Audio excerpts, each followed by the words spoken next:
Ni katika safari yangu bana, nikamaliza na kitu cha kipekee. Ninaambiwa hizi ni katani za kipekee kwa ajili ya fence. Yes, kwa kama unataka fence fulani ya kijanja, fence fulani hivi yenye uimara. Hili ni eneo ambalo mifugo huwa wanapita. Kwa hiyo haya yamepandwa kama fence. Yes, yanafanya eneo kuwa na usalama zaidi.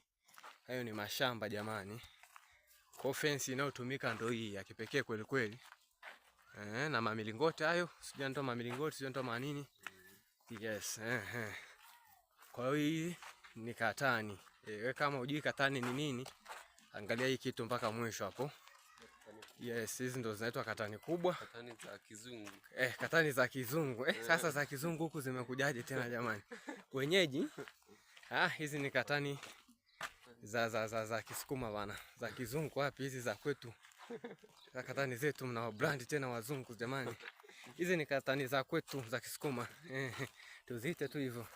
Tusiwa brand wazungu huku wakati bidhaa ya kwetu jamani. Wenyeji mniache kidogo hapo. Hapo nimekataa mimi.